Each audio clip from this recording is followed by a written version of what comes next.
waxaa maanta si habsami leh uga bilaabay guud ahaanba gobolka Hawd diiwaangelinta kaarka codbixiyaha sidoo kale waxaa kala soo qaybgalay xubno wasiir ah shacabka ku nool gobolka Hawd ayaa si ballaaran u soo dhaweeyay wasiirka wasaaradda qorsheynta qaranka Ali Xuseen Ismaaciil Ali Shombe wasiirka xigeenka wasaaradda warfaafinta Soomaaliland Marwo Shukri Xariir Ismaaciil wasiirka xigeenka wasaaradda maaliyadda oo dhamaantood kormeer ku soo maray qaar ka mid ah deegaanada hoos yimaada gobolka Hawd iyo goobaha ay ka bilaabtay diiwaangelintu TV-ga Cable TV ayaa saaka subaxnimadii waraysiyo la yeeshay shacabka qaadanaya diiwaangelinta waxaana inoo sheegay in ay ku faraxsan yihiin qaadashada kaarka codbixiyaha xaq baan u leeyahay waxaan qof muwaadina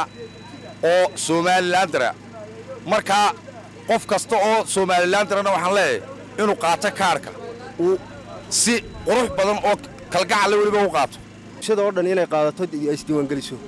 si ay xaqeedu hesho muwaadinimo waxaan u diri lahaa bulshada gobolka Hawd ku nool oo dhan waxa la wixii dad ay gaari xilligii diiwaangelinta inay diiwaangeliyaan si ay xuquuqdooda u helaan marka waxaan ku guubaabinayaa dadka cagaha leh anigoo cagala ayaan imi inay si toos ah u yimaadaan una qaataan ka dhici doonta 17ka diyaar baan u leeyahay cagaha qaba waa inay si fiican u yimaadaan una